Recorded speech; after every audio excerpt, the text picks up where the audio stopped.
All right. Hello. What is up, everybody? What is up? It's Dr. Vibe here, host and producer of the award-winning Dr. Vibe show. And this is the Morning Vibe on September 24th. We are officially in fall now. And if you don't know me, what I do a number of things, but I am, as I said, host and producer of the award-winning Dr. Vibe show 2020. Best Podcast News Award winner, 2018 Innovation Award winner given out by the Canadian Ethnic Media Association. And I host the only online show in the world for dads and fathers that is sponsored by Dove Men Care. It's also co-sponsored by Dad Central, Canada's national fatherhood organization.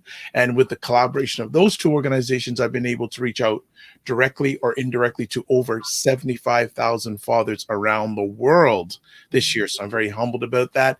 And I'm the board chair for the Global Food and Drink Initiative, which is a multimedia not-for-profit that showcases Blacks in the diaspora that are doing their thing in food, drink, and travel. And as always, I like to say you're blessed, highly favored, a magnet for miracles, and a solution for someone's problem. I'm going to hand it over to the man, Ryan Knight. I'm going to have a little bit of technical difficulty on the back end, so I'll be back in just a moment. So Ryan, take some time to introduce yourself.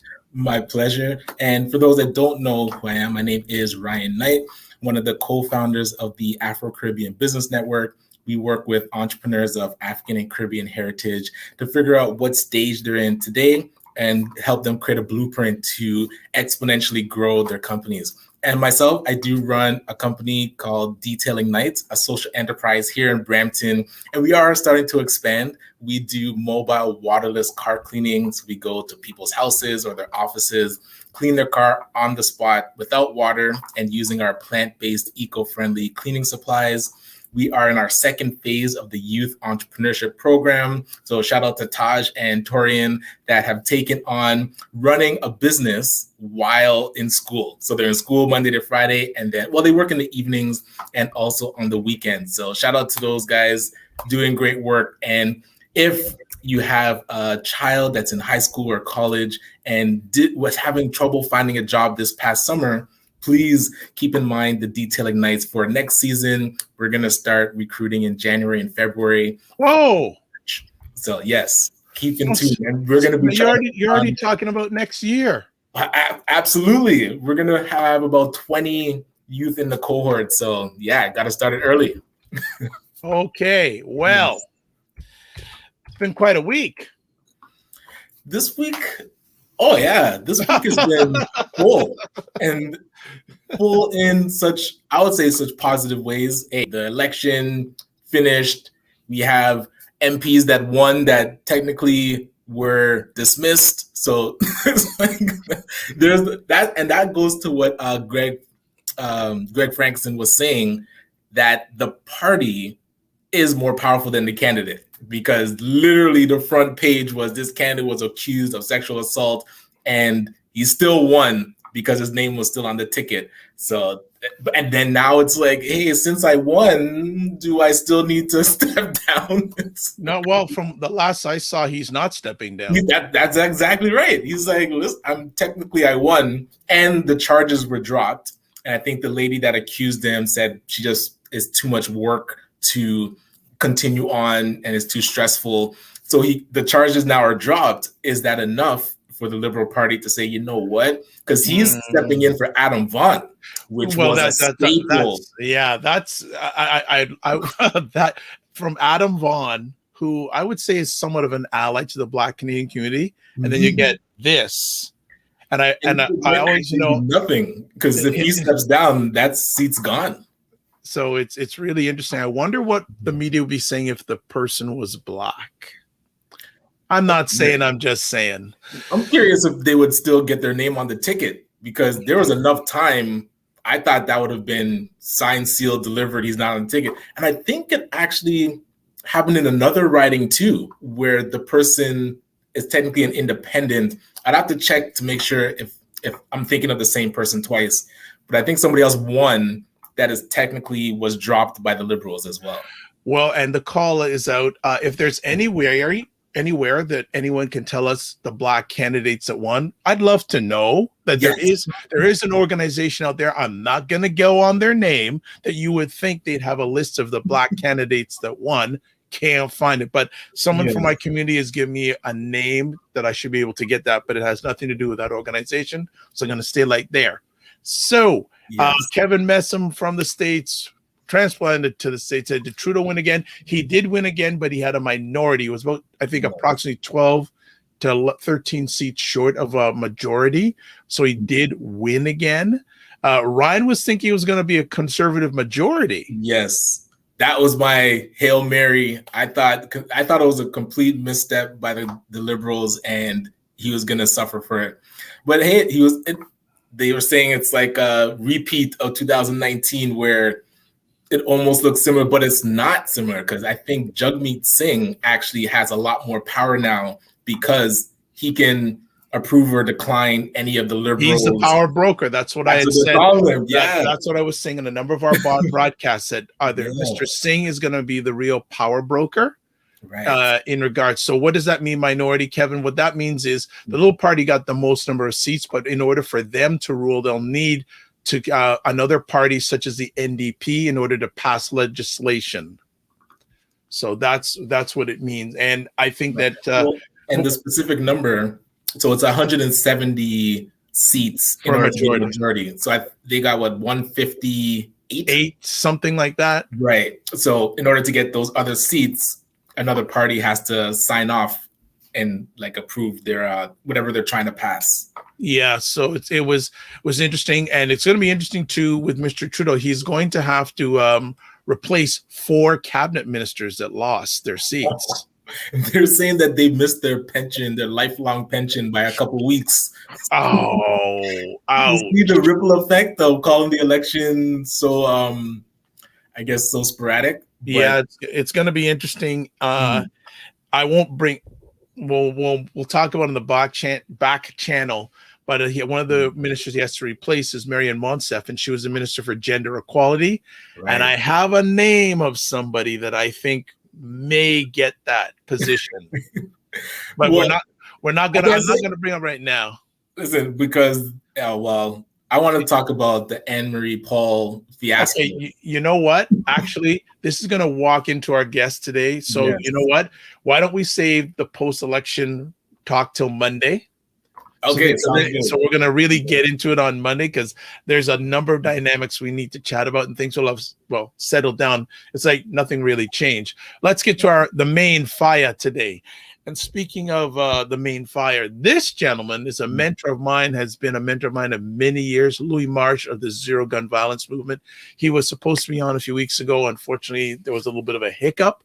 He's live with us today, and believe it or not, he has been on my platform at least 2 or 3 times in the last few weeks.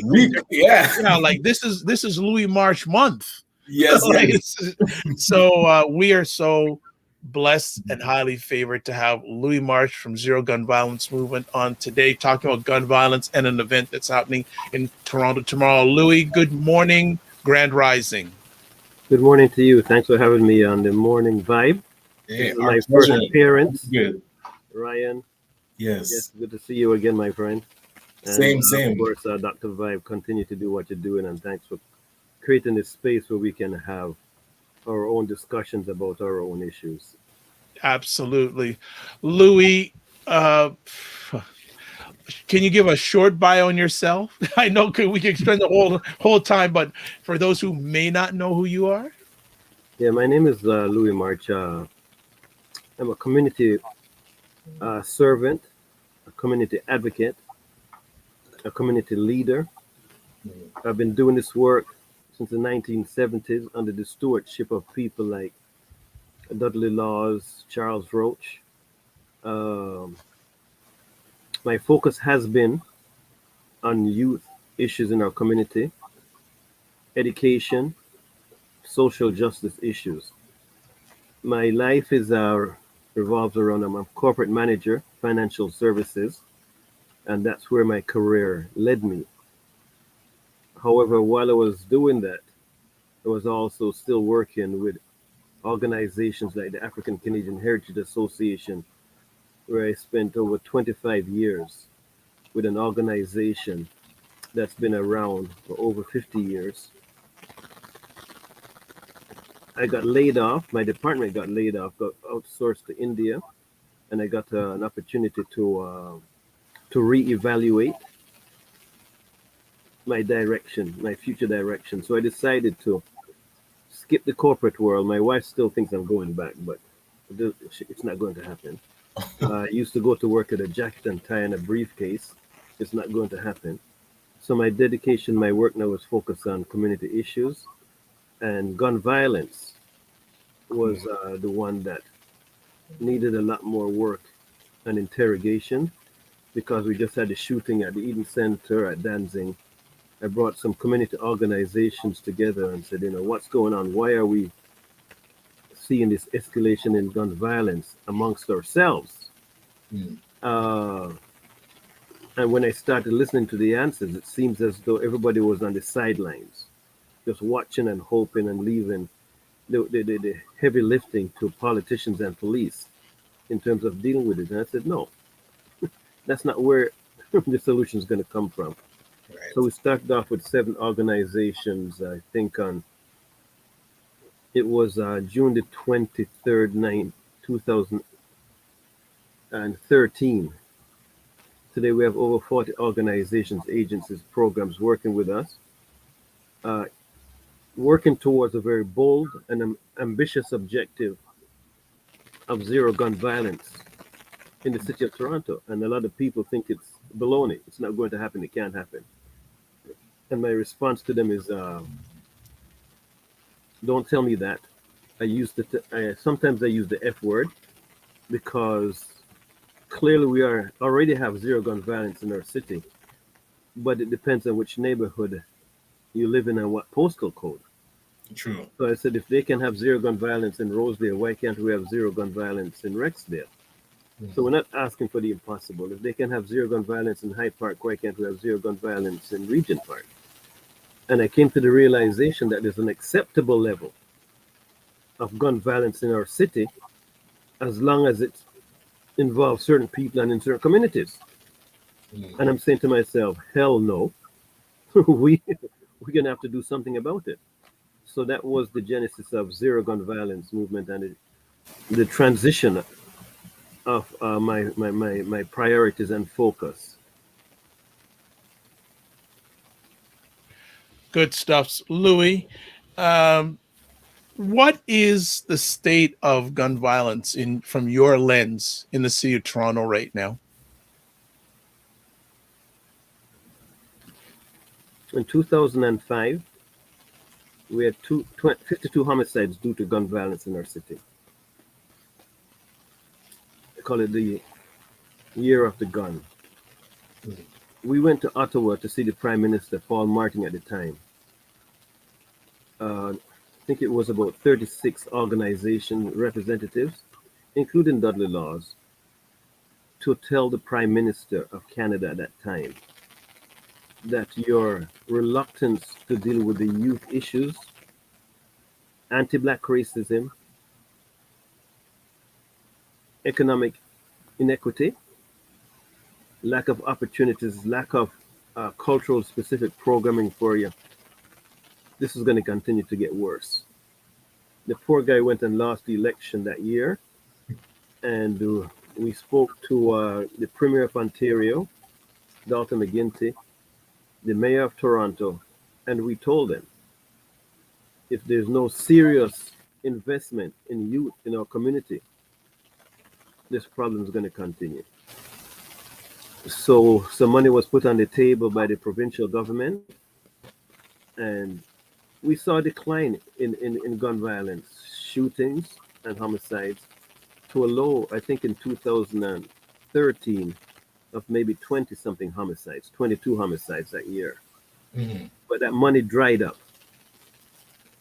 It dried up. There was an expiry date on it. Right. And then we started to see an uptick in gun violence, and it's been trending upwards since. The amount of shootings, I think, have almost tripled. Homicides are in the same ballpark area, but the amount of shootings have tripled. However, as we work across the city and work with the people engaged in the gun violence, people have done the crime, done the time, and want to make a difference. As we engage those mothers, those families that have been impacted by gun violence, we're seeing a new type of violence taking place. A gun violence with different characteristics than we saw in 2005. Mhm. And we've also seen a lack of response, legitimate response from the three levels of government to it, beside their typical band-aid and reactionary responses. And as such, we realize that the focus now has to be on community instead of politicians and police in terms of dealing with, because the socio-economic conditions are getting worse. The poverty gap is increasing. The whole nature and characteristics of gun violence have changed, but we have not responded appropriately in terms of a response to show that this is a serious issue, not only for some people, but for all people. We have a Premier of Ontario, Doug Ford, that when he came into office, said that he's from the old school. I'm from the old school. Mhm. I believe in having more boots on the ground to deal with this issue. So what does he do? He takes out $25 million out of after-school programming for young people. And what does he do with it? He gives it to the police and say, you go deal with it. Right. And the police say, hello, we can't police ourselves. We can't arrest ourselves out of this problem. We need to work with community. So this is the type of typical response that we're getting from government that indicates that clearly they're not interested in dealing with the root causes of gun violence. In fact, we don't even talk about root causes anymore. We talk about the seeds causes, because it's deeper than the roots. Because when you see the roots, sometimes it's too late. Right. What are the seeds? Why are they still being planted? Right. And why do we act surprised when the violence takes place? So this is where we're at. So it's not good right now. It's trending up, but because of the characteristics of the gun violence, it speaks to a lot of other issues that need to be dealt with, that are not being dealt with appropriately. And as a result, when the violence takes place these days, it doesn't surprise us anymore. In fact, we almost expect it to happen, because the political leadership, the political courage, and the political will to deal with it has, I'd rate it an F in many cases. Absolutely. And I'm curious because, like you said, we're not surprised these things are happening. And basically because the same seeds are still being planted. So I'm curious, when we saw funds being put in and certain programs were resourced, what were those resources that were able to start to see a decline? And also, if your organization was fully resourced, what type of things would you want to see put in place? To answer that question, let's start with this. The first word in community safety is community. It's a no-brainer. It's Right. community. It's not police and it's not politicians. If we look at the characteristics of, say, Rosedale and compare it with Rexdale, it gives you a clear understanding of what is required. The people in Rosedale don't worry about violence because they're economically and socially set. The people in Rexdale is the complete opposite. When the people in Rosedale walk down the street, they're not worrying about someone popping a gun violence and other forms of violence. No, because the socio-economic conditions there are well established. Then you go into a community such as Rexdale, Regent Park, Alexander Park, Lawrence Heights. You understand, you can smell the difference, you can see the difference.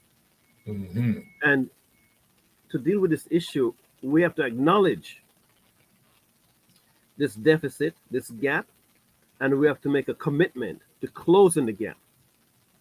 The thing with closing the gap means it's a long-term game. Right. It's not a short-term game. And our politicians think in 4-year windows. What's in it for me by the next election? The investment required in these communities where violence has become normalized is a long-term investment, a massive investment that nobody seems to understand is willing to do. So those investment means investing in okay, people always talk about programming, Ryan. These communities are over-programmed. You got programs coming out of every corner of these communities. Not the quantity of programming is our concern. It's the quality of programming. It's not addressing and engaging the population that is most likely to be involved in this activity. But then who's in charge of auditing these programs to say, are you actually executing what you're trying to accomplish? And if you're not, resources need to be put towards ones that are actually moving the dial forward. So in class one day, one of the professors asked, what percentage of funding dollars do you think goes toward evaluation of the proposed program and outcomes? To evaluate to make sure that you met those outcomes. So I put up my hand and I said 5%. He said no. Come on. So I said 4%. He said no. So I realized I'm going in the wrong direction. I got to 3% before he says no. It's a lot less. I said, hello? Right. So the final answer was 0.18% of funding dollars goes to evaluate 0.18 of 1%. Right. And I'm saying to myself, okay, there's something wrong here. You're giving out millions of dollars and there's no tangible evaluation to ensure that the outcomes match what you said you were intended to accomplish. Right. 0.18%. So I said, how come? He said, because if there was a proper evaluation, it would show clearly that the funding dollars were not spent or issued appropriately. And a lot of people would be held responsible for that. So they'd rather not do the evaluation properly because it's going to reveal some facts that nobody wants to hear. So this is where the accountability, the responsibility, the assessment, the evaluations, so they don't even know what's working and what's not working. They don't even want to know that. Well, that to me is concerning, because now look, we've had over 50 years of, I would say, attempts at stopping this from getting worse. And you said, like, hey, if things stayed the same, they're going to gradually get worse. And so over the last 50 years, we've now had no real deep dive auditing of where millions of dollars have gone to alleviate this.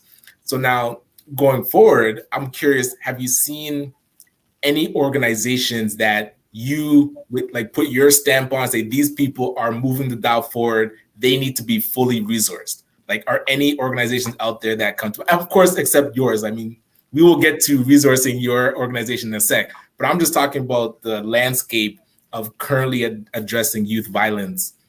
Are there people that are under-resourced right now that you feel should be fully resourced? The organizations that are funded by the government, we have something we call it the funding Olympics. What is this?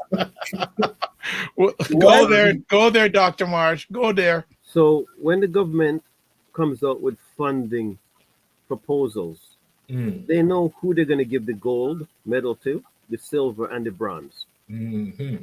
And then the leftover money is put out there for everybody to fight to get, compete to get. Yes. So in order to do that, they have to make these brilliant proposals of what they can do and what they intend to do. They have to compete with each other. They have to undermine each other. They're saying that I can do the job better. So they can't work together because they don't want to be scooped by the other organization if they share their ideas of what was working and what was not working. So we call it the funding Olympics. So the gold, silver, and bronze recipients are organizations that they're comfortable with working. And then the other agencies on the ground, the grassroots, the up-and-coming organizations have to fight amongst themselves to get it. So the collaborative effort necessary to address this problem at its core, it cannot be accomplished.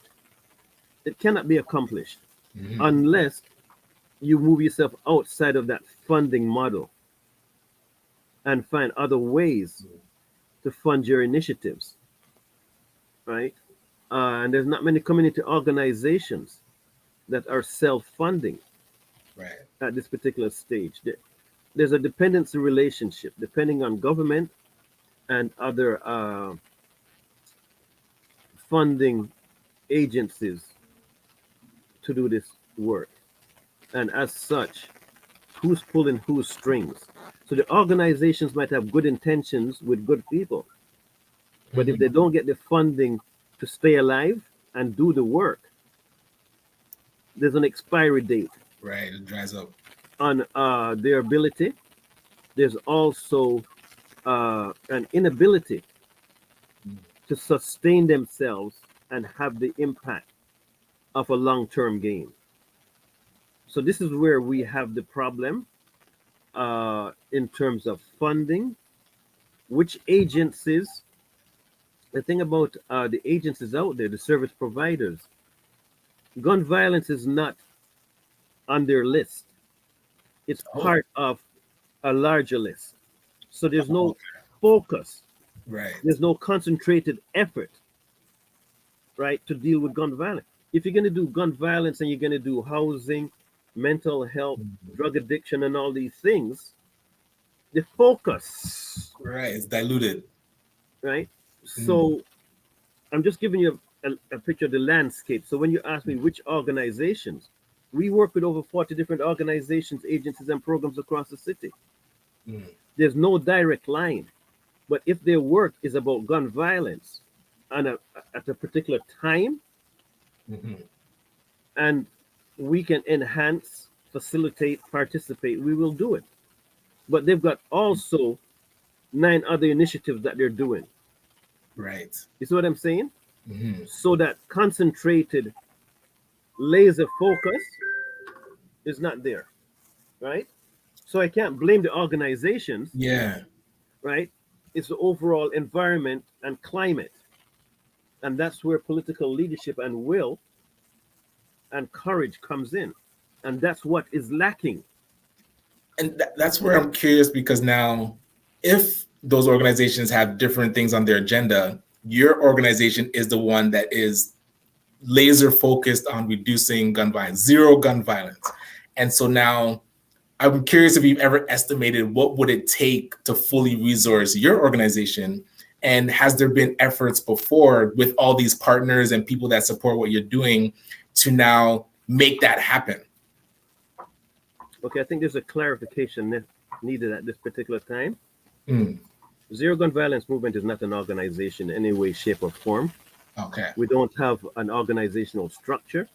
We don't have a president. We don't have a head office. Mm-hmm. We are a movement, a collaboration of over 40 different organizations, agencies, programs. We see ourselves in the same vein as, say, the civil rights movement in the United States. It was not an organization. It was a collaboration across the nation to address the issue of civil rights. There were spokespeople, right? There were leaders, but there was no president of the civil rights movement, right? Right. So we see ourselves in that same vein. So because we don't have the organizational structure, we don't have the reporting requirements, we don't have the costs, all the staff that work, I'm not even going to call them staff, all the people that work with Zero Gun Violence Movement, they have a full-time gig already. So they're doing this on the side on a volunteer basis. I don't get a salary, and I'm not looking for a salary. What I'm trying to do with Zero Gun Violence Movement as the founder is bring those people that share those common interests and help them do what they are trying to accomplish, because we have access to resources and services that many people do not have. We do not work in one part of the city. We work across the city. Right? Our main mandate is simple: education and awareness, what's really going on with gun violence. Because when I listened to the media and the politician talked about that, I said, I'm not sure what they smoked that day, or did they not take their medication properly? Yes. Because they're not being honest and forthright. Our second thing is, so we fill the gap in terms of what's really going on. Because if you're going to be dependent on John Tory or Justin Trudeau or Doug Ford to tell you about gun violence, listen to it with half a ear. Not even 2 ears, not even 1 ear, half a ear. Because they will never put all the cards, they cannot. You cannot listen to the police either. Because the police is limited by, it's under investigation. It's confidential. So you can't even, like, it's difficult working with people that are holding back all the time. So education and awareness, this is where we come in. But isn't this leading to the problem though? Because if like you're part of the movement, but there's no organizations right now that are actually dedicated to the work. So should, like, the fact that there is no infrastructure to make sure that gun violence is reduced to zero, is that where we're now left in kind of the ether? Like you're advocating for it, but to people that aren't focused on it. So maybe if we, like, would it help if we had actual organizations only focused on this topic to say, hey, we are the movement, but we need to create an entity that could now get this thing to zero, because the evaluation is now limited because there's no real infrastructure to even evaluate. That's a good question. I'm going to answer it this way. When you go to the store and you spend $10, you're spending 13% in taxes. Right. That money goes to the government, whether it's federal, provincial, or municipal, so that they can organize, coordinate programs, services, supports where it is needed in a social order. Right. So whether it's housing, whether it's roads, whether it's transportation, whether it's drug addiction, whether it's gun violence, we expect them to spend that money to deal with these issues. Right. If they cannot do it, they might outsource it to organizations and agencies. And that's what they're doing. Because the politicians see gun violence as political kryptonite. They want to stay away from it because they don't see any immediate gains.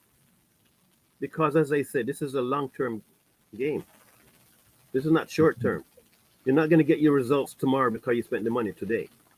True. It's a long-term investment. So, to answer your question, yes, we have to take a look. And we have been working with the city of Toronto to bring some of these key um, stakeholders, whether it's policing, whether it's housing, whether it's public health, right? Trying to get them together to work at a table and coordinate their response. And they have some initiatives underway, but I'm Right. going to be straight up. When you put them at the table Mm. and you ask them to share information and work together, you have a better chance of winning $1 million lottery Ah, because their culture does not allow them to do it. right. Everybody's protective of what they're doing. They don't want anybody else sharing their information. They don't want to share it with somebody else. Right, But right. the culture does not allow it. The police is trying to change, but their culture does not allow it. Mm. Housing wants to, but their culture does not allow it. The infrastructure, and that's why I Right. say you need bold and dynamic leadership to force them to change. Yes. All right, gentlemen, I'm going to hold it right there. We're going to go to a quick break. And when we come back from break, there's a number of questions and comments for Louis. So we're going to take a bit of a break right now. We're on the Morning Vibe live on September 24th. We're talking with Louis Marsh of the Zero Gun Violence Movement. Excellent conversation about gun violence. We will be back. Keep it locked, and we'll get to some questions and comments on the other side.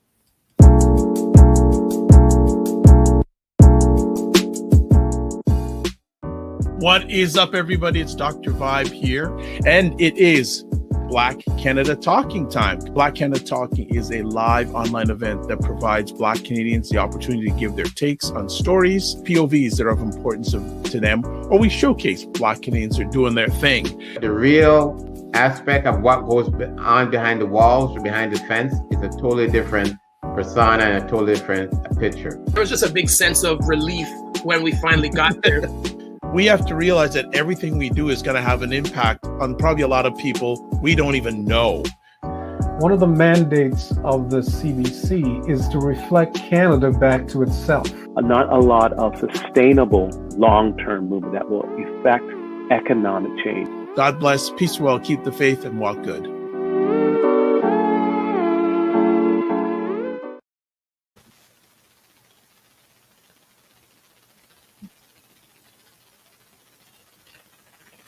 All right. We're back. And yes, we are back on the Morning Vibe, having a spirited conversation with myself, Ryan Knight, and Louis Marsh of the Zero Gun Violence Movement. So I think let's get to some questions or comments. DJ Renard is saying, but isn't that the policy's job? I think that's police's. Police's job. Yes, I think it's probably police's. So is that, but isn't that the police's job? Louis, your comments. The police show up after the shooting takes place. The early intervention and prevention strategies are in other areas. The police can be part of that too. But their focus is on when a crime is committed to respond appropriately. When you look at the city budget, the policing budget is the largest one-line item, over $1 billion a year. Right. I'm going to talk about the quantity of policing versus the quality of policing. Putting more boots on the ground, as Doug Ford would rather do, is not the solution. That's, you're talking about quantity of policing there. The quality of policing, let me put it in a nutshell to you. And I want you to think about this because I still haven't figured it out. When a community is in a crisis situation, something goes wrong, the first phone call that will be made is to who? The police. Right. But when the police show up to deal with the issue, nobody wants to be seen with them. Right. So hold on a second. I'm going to call you, but when you show up, I don't want to be seen with you. We got a problem there. It's about trust on both sides. It's about reputation. It's about history. It's about culture. So we can spend all the money we want on policing, but if the policing apparatus cannot work with the community in a meaningful way,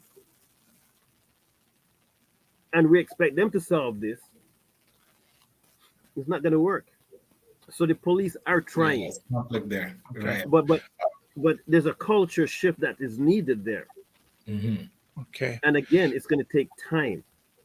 All right. So another question from the biggest supporter of the Morning Vibe and who wants Louis Marsh to be mayor of Toronto, Christopher Lawrence, says, I believe in the ideology of Louis Marsh's work. Can we unpack the quote playbook, unquote, to preserve and enhance the life in underserviced communities?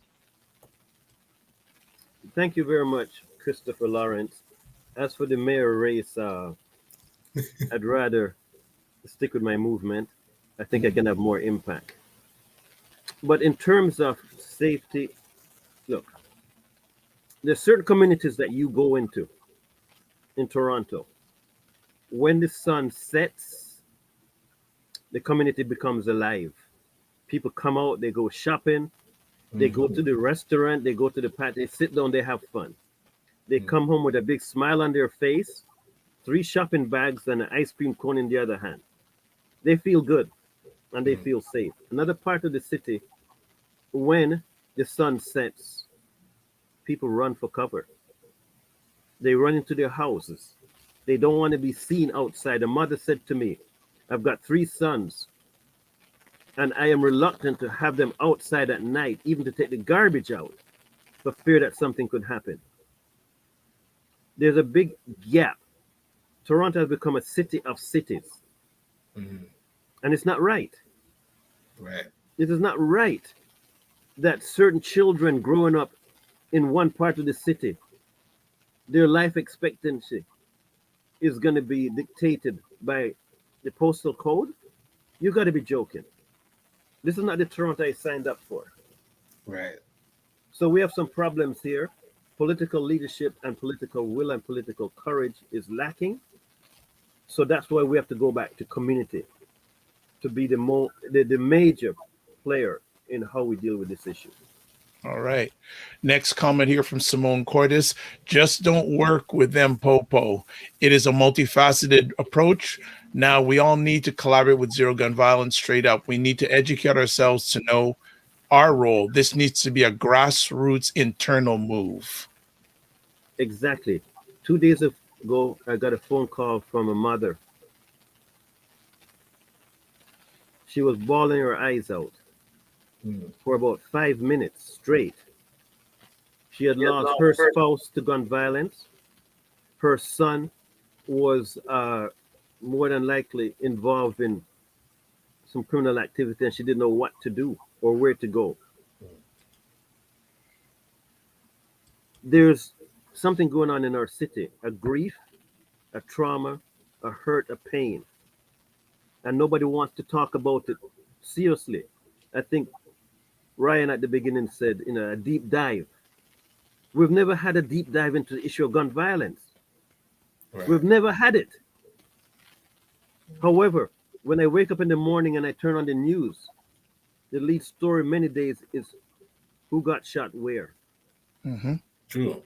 And every time this happens, I think of the people, I think of the families, I think of the parents, and I'm saying to myself, how come this is happening in Toronto, a world-class, internationally acclaimed city, internationally ranked in so many categories, including public safety? But when it comes to public safety in certain parts of our city, we're on the bottom. And we accept that? That's the status quo? That is unacceptable. But that you mentioned it when you were first talking about how the government reacts to the certain number, like the certain areas that violence is happening. They do find it acceptable. Look, we're still in the top 10 of rankings. So I find that government tries to maintain the order, and they don't really try to, like you said, dive deeper into and make sure that all areas of Toronto, not just certain areas, are void of violence. But now this is where I want to see what has your experience been with like the business community? We see Black North now, they have 500 CEOs that have signed on to their pledge. How has the business community been able to positively impact this movement? And if they're not positively impacting it, what would you say to those 500 CEOs and really to Black North Direct to say, hey, we need you to help us execute this? When we started out initially, 8 years ago, we did approach corporate Toronto for assistance, because corporate Toronto, remember, I'm a corporate manager, so I know what corporate Toronto looks like. Yes, yes. I said the resources that you have in terms of training and development of staff could be used for training and development of youth workers, frontline workers, and stuff like that. Why don't you open your facility and your resources and support and bring them in to teach them? Because a lot of people on the front lines working with young people, they come in with a good heart, with good intentions. But the training and development so they can get better at their skill is seldom there, right? So we went to corporate Toronto. But when we said gun violence, they didn't want that partnership with gun violence because it wasn't a fun topic. Right. Well, maybe not. It wasn't glossy enough for them. It was high risk. However, recently, we've noticed a change taking place. Some corporations have phoned and said, what can we do to help? In fact, we have a relationship right now with Sunrise Caribbean Restaurants. Okay. The operations manager is a 24-year-old. Phoned and said, what can we do to help? And not only that, was willing to put money on the table. Right. To say, what can we do to help in terms of engaging this population, in terms of hiring, sponsorship, scholarship, stuff like that, right? What can we do? And we want to come out into the community and provide these young people with some insights as to positive alternatives in terms of.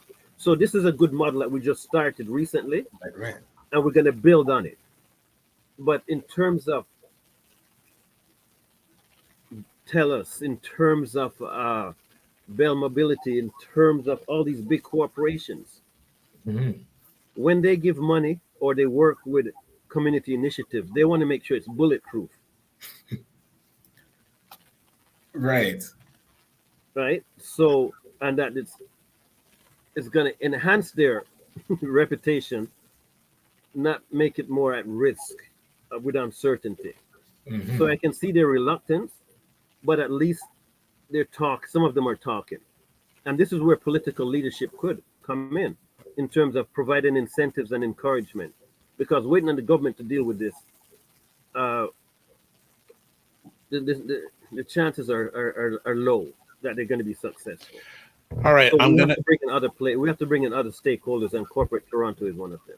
I'm going to jump in here because I know we're winding down on time. I just want to catch up on comments here and one or two last questions in the event that Louis is involved with tomorrow. So first off, someone was saying Black unity and understood identity. I like that. Understood identity is the key. Make it happen. Joe saying we all know the problems. Let us look for solutions that can be implemented. Make it happen. Joe, as the international offer has been looking into it for some time. We have the Etobicoke strategy. Question here for Christopher. This will be our last question. He's saying to you, he wants you to be mayor. So I'd say, you, Mayor Marsh, what 5 things can we do to close the gap? The question is to the panel. So what 5 things can we do to close the gap? So I think it's a cooperative answer. So Louis, would you like to start with 1 or 2 things? I think the first thing we have to be real. There's a culture in gun violence now that has changed dramatically. The influence of social media to brag, boast, and threaten. Access to guns. 80% of the guns found at crime scenes have been illegal guns coming across the border. Right? How are they getting across the border, and how are they getting into our communities?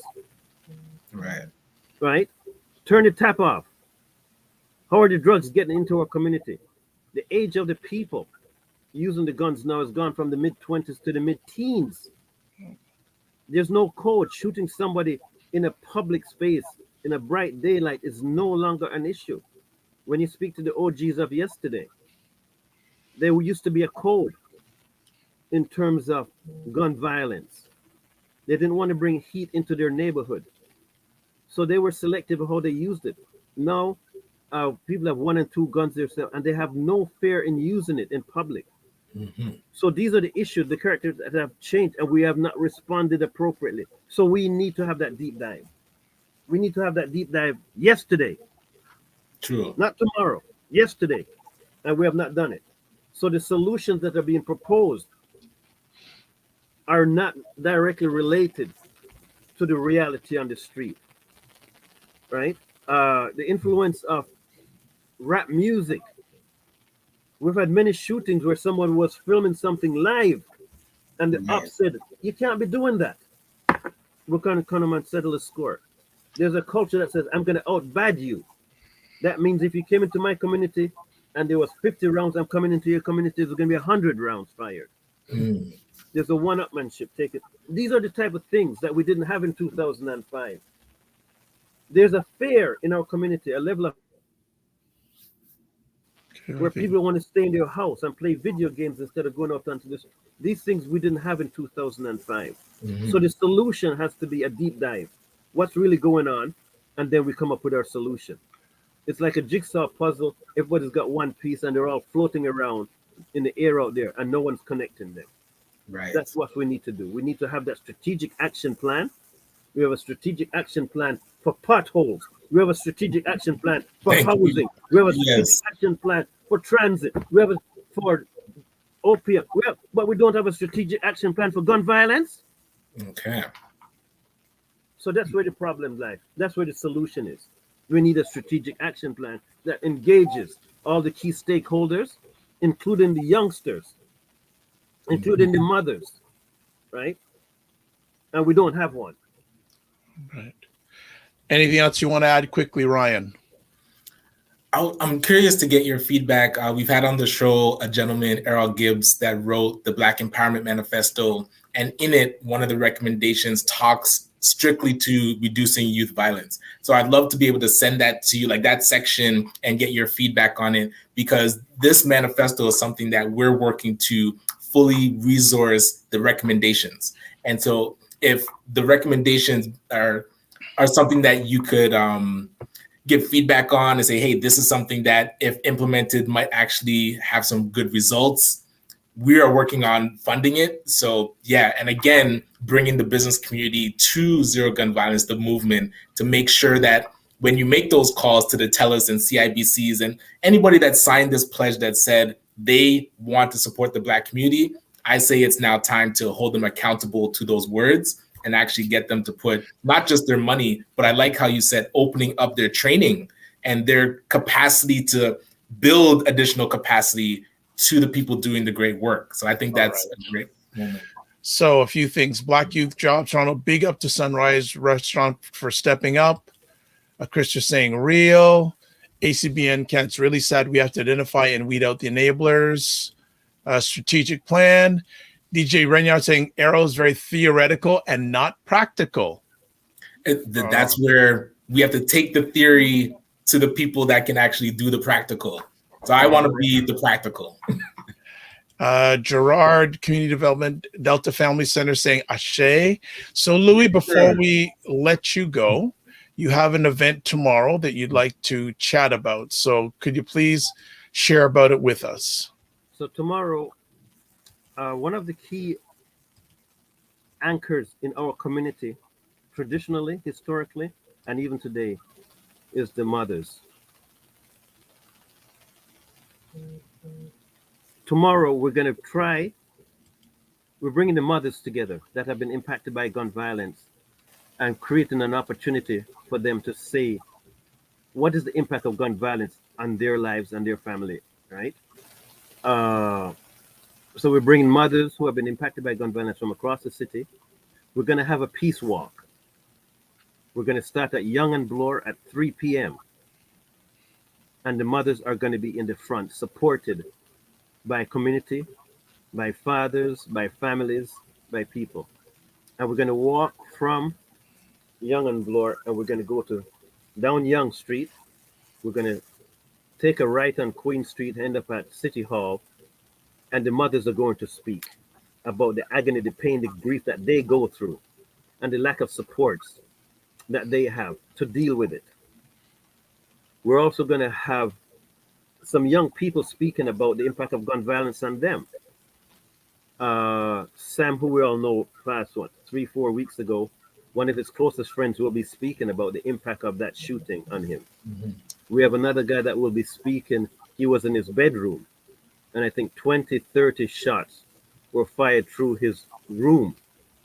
I think one of them was about 6 inches away from his head. He's going to be speaking. Mm-hmm. Unfortunately, the same guy lost a close friend to gun violence at Young and Bloor 4 years ago. So a lot of people do not openly speak about the impact of gun violence on them. We're trying to create a space at this peace walk for them to say what's going on, and then to demand some changes in how we address it in terms of support for people impacted by violence, right? And give the young people an opportunity to see what's going on and why we have to bring an end to this madness. It's killing us in so many ways, but it's a silent killing that a lot of people are reluctant to speak about. But at the end of the day, we're all paying a severe price for it. Well, Louis, I want to say thank you very much for everything you have done, are doing, and will be doing. Thank you for the guidance and clarity and mentorship you always provide me. I really appreciate it. And whenever Louis and I get on the phone, one of the first things we ask each other are how it is doing. We say, we got to keep fighting. Yes, yes. And if anyone wants to find out more about Louis or the Zero Gun Violence Movement, just look up on any social media platform, Zero Gun Violence Movement. Go out. They have a website. Louis is on Twitter. He's on Facebook. He's on Instagram. On Instagram, it's louismarch.to. And anything else you want to say, Louis, before we let you? Because you got an event tomorrow, so you got to get prepped. Yeah, we got some final details. The best thing to do is go to YouTube, put in Zero Gun Violence Movement. As Dr. Vibe knows, we've got to control the narrative, so we tell our own story through YouTube. Put in Zero Gun Violence Movement, and we tell our story there, what we're doing and how we're doing it. The event tomorrow, everybody's welcome. I'm calling it 100,000. That means 100 mothers from across the city, supported by over 1,000 people. We're going to have a bikers group leading the peace walk with their bikes. We're going to do it along Young Street. We're going to invite everybody to come out and listen to what's really going on when it comes to the gun violence issue. I'd like to thank you, Dr. Vide. I'd like to thank Ryan for your insightful questions, thoughtful questions. They're not the typical ones that they normally hear. But at the same time, this platform is important. Mm-hmm. We can do better. We must do better. It's our best interest. Okay. Well, Louis, thank you much. Last comment here. DJ Reynard says Louis is more realistic and practical in his approach. So, and there, Christopher saying, Louis March, continue to march forward. Good. Take care, my opportunity, and all the best with you guys, right? All right. Thank you, my mentor. Be well. Soon. All right.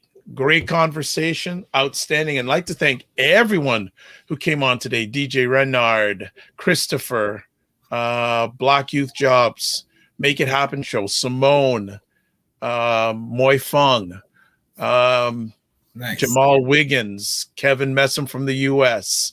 So thank you everyone for an epic conversation today. Ryan, closing thoughts, because I know you got to jump. Yeah, I mean, that's where I feel like this movement needs to be the people that say they're for the movement, and that goes out to the partners, that goes out to all new organizations that, one, don't have this as a priority, and two, have it as a list in things that they want to get done. We have to start being practical and getting to the seeds. When you mentioned the seeds, I started to think of, because I talk even about the roots. Let's get to the roots of what's happening. But the roots are already the seeds germinating. So now I actually wanted to ask, and I'll probably send them a note to say, have we noticed what some of those seeds are that we can start to address? Because that's where we're going to get some real long-term positive effects. And I don't think people have been asking that question. So I would love to dig deeper into that and see how we can support it. All right. Fantastic. What's planned for the weekend? Member of the Hall of Fame. Oh, thank you.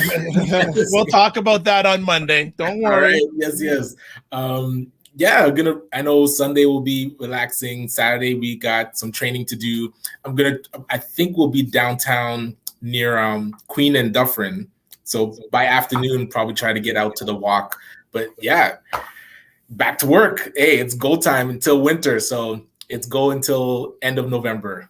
Yes. How about you? I have a family event I have to attend tomorrow, or I'd be at the walk. So anything I can do to support the walk, this is what I wanted to do to get that information out. Sunday, got some. I don't know what we're gonna do. Black Cat Time. We may do a replay. Maybe I'll invite Louis back. Maybe Yes. Finish off the month. Yeah. the month of March, yes. right? The month of March. But yeah, that's it. Monday we'll go into a deeper dive in regards to the election. But looking forward to another weekend. It's certainly cooled down in Toronto, so less heat. But I'd like to say again, thanks everybody for watching. It's appreciated, not taken for granted.